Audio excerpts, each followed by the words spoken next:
Paradox Pokemon are Pokemon that are paradoxical. No, really, like, are they time travelers from the distant past or future, theoretical sketches brought to life, or are they simply imaginary? Are they torn from alternate universes where everything is a dinosaur or a robot? And or all or none of those things? Either way, they're not really made to make sense. And that's kind of the point. They're really a fun way to deliver even more new twists to old designs outside of regional variants and convergent forms. An ancient ancestor to Magneton and Mischievous? That doesn't make sense, but Paradox Pokemon exist anyway, because they don't care what humans think is impossible. And legendaries aren't excluded from the fun. In the Scarlet and Violet base game, looking at the version-exclusive book in the Academy reveals an imagined Pokemon, an amalgam of the members of two legendary trios, the legendary Beasts and the Swords of Justice. These are imaginary.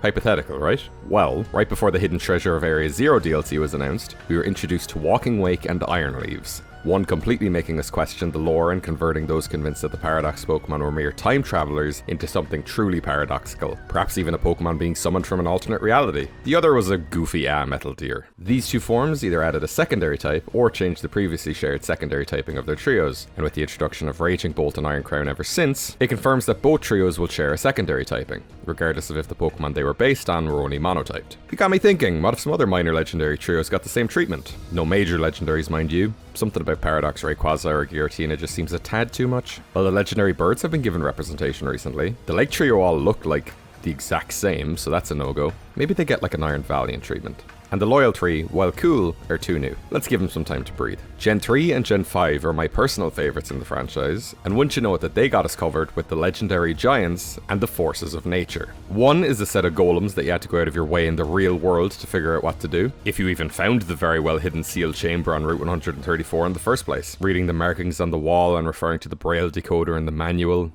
You know, a manual, like a small book, like paper.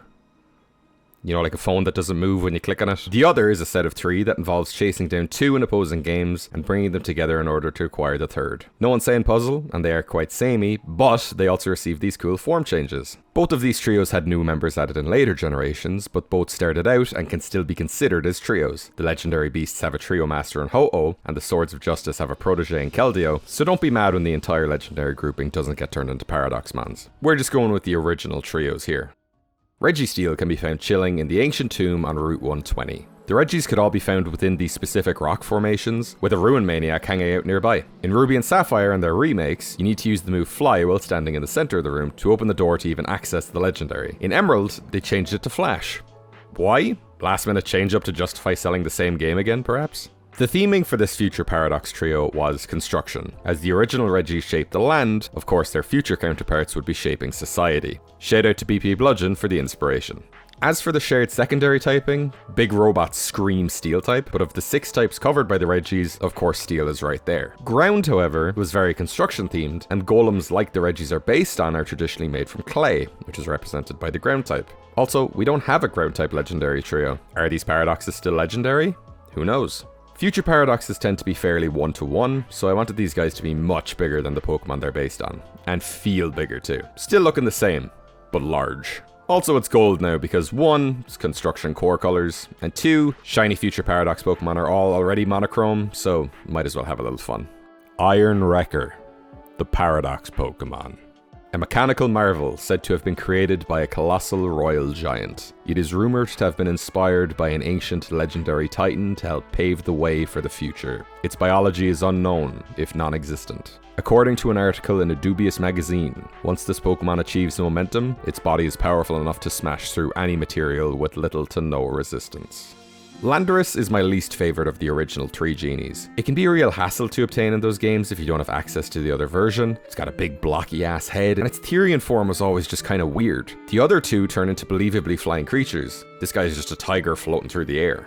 Before I had decided on what I was doing for each trio, I took to Twitter and asked people if we were to get paradox forms for the Kami trio, would they want to see their incarnate forms be adapted, or their Therian forms? And to my surprise, they said both. At the same time. Stick them together. Turning the 3 genies into 3 centaurs was a challenge, but I was here for it. Starting with the one with actual 4 legs, my subconscious was already thinking with replacing the flying type with ground, because centaurs are grounded, but then just like Registeel, Landorus is already part ground type. I was then thinking maybe fighting, but all of these combo paradoxes would have 6 limbs, and you know what typing needs more love? Bug. There is no bug-type legendary trio. In fact, there's only one bug-type legendary in general. I, for one, could use more giant exoskeletal horsemen. Roaming Rage, the Paradox Pokemon. Rumors of a strange creature stalking Area 0 have been reported, with witnesses claiming that it is a legendary Pokemon found in the Unova region. It is possible that these reports refer to Roaming Rage, a creature described in an old book. Roaming Rage is said to be as elusive as it is dangerous. However, one witness claimed that the Pokemon has been seen tending to the plant life within the crater, using its rugged tail to till the soil. Finding Regice is honestly one of the coolest experiences in a Pokemon game, because you really have to go out of your way to even figure out where it is. You only get the ability to surf after gym number 5, and up until that point, the entire southwest corner of the map is traversed with the help of Mr. Briny and his boat, meaning you skip all of this area until later on. You find the island cave tucked away behind some trees, and you have to start reading the braille and then just stand still for 2 minutes. 2 whole minutes! I guess in Emerald they turned the dial from nothing to maximum overdrive, because now you gotta sprint a lap around the room while staying next to the wall without hitting the wall, and yow, excitement! I knew the theme we were going for here was construction, but I wasn't quite sure what to do to translate Regice. It's also a very specific shape, and it's kinda hard to work off of without changing that. So I figured if they are construction themed, how about a factory? Turn those back spikes into chimneys that have the imagery of releasing smoke, but it's actually coolant. And also I completely ended up redrawing this one outside of the time lapse. I've recently moved and I don't have access to all my usual resources, so I'm sorry if that bothers you. I think it ended up looking much better though. It's also blue, like it always should have been. I don't know why I didn't do that in the first place. Iron Freezer, the Paradox Pokemon. Described in a strange magazine as a machine designed to create elaborate structures of never-melting ice, Iron Freezer bears a striking resemblance to a legendary Pokemon from the Hoenn region. It can create solid frozen structures instantly by using the maneuverable vents on its back. It can also use them to cryo-freeze its opponents, making it extremely dangerous in the wrong hands. As someone who played Pokemon White first, Thundurus was my first encounter with the Kami trio. It's my personal favourite to this day. I love blue, it doesn't have the same blockhead as Landorus, and its Therian form is a crazy looking big arms, teeny tiny legs serpent boy, even if its tail is a little bit sus. While the 3 centaurs, can I just call them that now, all use the same body plan, I wanted to make them have different orientations to break up their silhouettes. The paradoxes of the legendary beasts have also been doing this, with Suicune being turned into a theropod, and Raikou being a giraffe. Yeah, I know it's a sauropod, have you ever heard of comedy? As a result, Booming Bane stands primarily on its middle set of legs. It can still walk on all 4s, but doing things this way really differentiates the silhouette of each mon in the trio, and gives them all their own unique vibe. Booming Bane, the Paradox Pokemon. Residents of the western province of Paldea have reported hearing the sound of thunder despite no storms being present in the area. Eyewitnesses describe a beastly serpent Pokemon seen atop the rim of the crater, bearing some resemblance to Thundurus. It is likely that what they are seeing is Booming Bane, a mysterious creature first documented in the Culture magazine. It has a savage nature and will quickly decimate anything it deems as a threat.